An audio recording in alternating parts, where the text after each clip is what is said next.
This is a download from Unofficial Meals. Say, I haven't got any bread. What does that go particularly well with soups and stuff like that? Goes with soups and stews. You can actually have it with the fennel, like a salad with a tomatoey dressing would be nice. Cheese and fennel. Blue cheese and fennel is really good too. How about that? It's good for soup, There you go. OK, I think they're about ready. What about the rosti then, Les? OK, all right, so let's get those on. What I want you to do is just get a big knife and, if you can, just very roughly chop that bacon for me. Yeah, that one? Yeah, that's a good one to do it with. And where's your potato? There's a potato. That's your potato there. So I just want to get this on now. Yeah, I'll tell you, I've got to show you something here, mate. Look, if you do that, and just hold your knife there at the top and just push down, see what I mean? And then you won't need to burn your fingers there. Just hold the top there. Don't get your fingers out in the way. That's it. Hold that there. OK. That's it. Fantastic. Give him a round of applause. He's very good. Oh, Scott! Andy with a chopper! Woo! The applause. This is Right, this is... I've just put a little bit of salt and pepper in here. And I'm just going to get these rostis just going. This is like bacon and potato rostis with a little bit of cheese going on in there. Do you need to keep a little bit... Wait, is that a bit too dry, that mix, do you think, Les? No, I'm just going to push that together like that. Yeah. And then what I'm going to do is just let that kind of cook together nice and slowly, and then we'll do a bit more. We've got some potatoes going in here, which I'm going to serve with the pan-fry bacon scallop. Yeah. What I'd like you to do now is get rid of all that on your board, turn it over, and then cut these tomatoes. He's very good, he's very efficient, he's very isn't obedient. So what did you grow up with? Was your mum a good cook, or who inspired you? Yeah, my mum is quite a good cook, actually, but I think just once... once you then move out of home and stuff, I think you have to kind of do it to survive. Not at university, but then after. And do you like dinner parties and stuff like that, Mark? I don't know. I prefer cooking for a small number, really, rather than big dinner parties. I think there's kind of a bit too much pressure on that. But then as he was saying about trying to get healthy over the past couple of years, I've tended to cook more when doing that. And it's you're in a marathon too, aren't you? Is training, so which will just be... Well, Leslie was telling me it'll be fine because she's done it, but I did it 16 years ago, Ames. I say it's going to be hell on earth. No, it won't be. You're going to be fantastic, and you look incredibly fit as well. Thanks. But you won the weakest link at one point, weren't you? Myself and Dave, I worked with as well, we did the weakest link about 2 years ago. And halfway! I saw it back and kind of just looked like a fat drag queen on it and thought, oh, my God, I need to sort myself out. So I've kind of been on a health and fitness kick for about 2 years, which has lost a bit, so it's not too bad. It's not too bad. It doesn't stop there, ladies and gentlemen. I've got to tell you, he's also been doing a few charity runs around all the Premiership football grounds. Yeah, that was for Sport Relief, I did a run around every English and Scottish Premier League ground for Sport Relief with Dave, and now the marathon, and then after that... Going to get fat again. Yeah, I'm going to get fat and drink lots of beer and have some takeaway. Good luck to you. When I did the marathon, I remember coming home and I ate a whole pizza that was for 4 people. And I drank half a bottle of... Well, actually, a whole bottle of champagne. All I can see is a pint at the end of the finish line. That's all I want. OK, ladies, we're going to leave Leslie to get on with it now. The fennel that she previously steamed is now being char-grilled. She talks about that lovely caramelisation. There it is, it's happening. We've got rostis, we've got bacon that I think she's going to be dipping in some citrus breadcrumbs. We'll find out when we come back, but let's see how Gary and Scott are getting on here. Right. OK. I've had a bit of a brainstorm with that sweet corn. I'm not sure if it'll work if we have time, but basically I've blended some of that sweet corn. Okay, nice and smooth, and we're going to try and make a souffle. OK, chef. Now, we'll see how it goes. OK.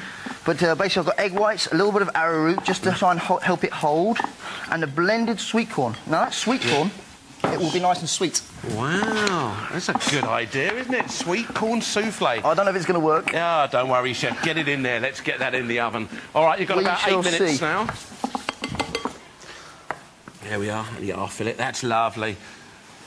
Perfect. Let's get that in. Beautiful. Oh, lovely. There we are. Do you experiment on the radio show? Is that what makes you so different, do you think? Do we experiment? Not with food, thank God. That's not your forte, is it? Not really, isn't it, as you can see, But I'm just trying to look busy. I know, you are looking busy. Yeah. Yes, how did it all begin for you? Because you're one of the youngest DJs, aren't you? Yeah, when I was 16, I just started out working on local radio.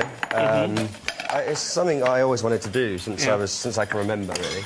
So, Do you think it's all about confidence then, Scott? What is it? Because, you know, most people at 16, you're kind of looking at your spots and thinking, oh, I'm ugly, I'm this and that. It's just, I always wanted to do it, and by the time I'd done my GCSEs, I just thought, I don't want to go and do university or anything or college. Sure. I just want to go and do the radio. Luckily, somebody gave me a chance to be able to do that, so it was good. And not only a chance to just become an ordinary DJ, you've interviewed some of the biggest stars, like the Robbie Williamses of this world. Did you get nervous, or were you quite cool and relaxed? I used to get nervous. I don't get nervous anymore. Robbie was...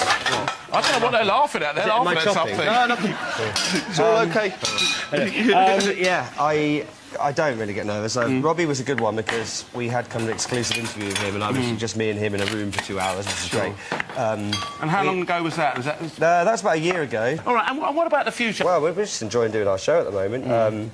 We've got a few things planned for the summer as well, Radio 1. We tend to take our show abroad in the summer. We went to Mallorca last year. I think we might be going to Ibiza as well this year. You love all that stuff. Love it. Yeah, it's just good. Great. Yeah, as long as I'm not cooking, it's fine. And what do you prefer, TV or radio? What is your... I always prefer radio. Yeah. Always. I don't ever want to I've got to say, you're brilliant on radio, man. I just like the drive show. No, it's just got so much energy. It's packed full of energy. It's humour, it's fun. It's got everything going for it. Thanks. OK, well, the souffle's looking good. Look, did you have a look the way you did that souffle? I saw you... I didn't have time. Well, he just blended down you blended the corn. Yeah. And then you were whipping up the egg whites, weren't you? Yeah. Yeah, and you put a bit of arrowroot into it, and that's it. Yeah. You made all that. You did the puree and you did the egg whites, and we just mixed the two together. I just did that because it was quicker. OK, good. Meanwhile, see that parsley you're chopping and the coriander? Put the parsley in with that couscous in front of you, fella. In? That one? Yeah, in that one there, we are. I'll please. give you a larger bowl for that. Here we are, mate. Thank you. It's got there.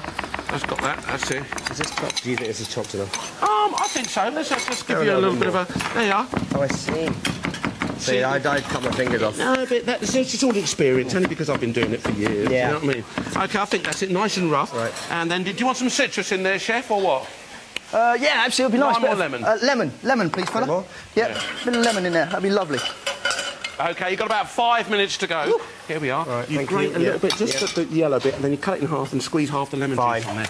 OK, 5 minutes to go, chef. 5 minutes. So a bit of steamed broccoli here. I've got a bit of sautéed steamed broccoli with chilli, and there'll be some garlic and chilli flakes in there. OK. I've got a roasted couscous. Yeah. With pimento and keep the noise down, love. Yeah, oi, go on, tell them, shout it.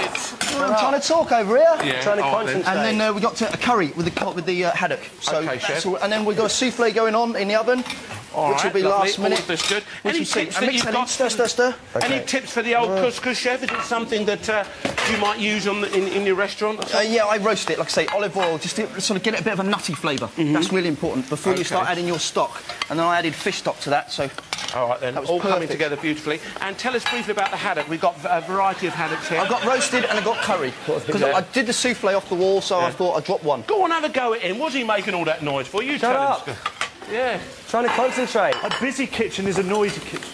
Oh. Depends who's in the kitchen with you, doesn't it, mate? Okay. Lovely. Lovely. Did it all go in there?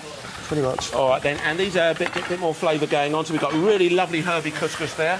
A bit of lemon going in there. And then, I'll tell you what, Scott, put some soy in there, actually. It'll go really well with the broccoli.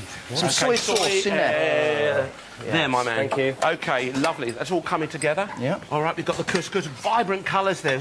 So important. And we had 1 tin of corn. He got the souffle out of it. He's combined it with that little bit of couscous. So, really interesting stuff. OK, Les.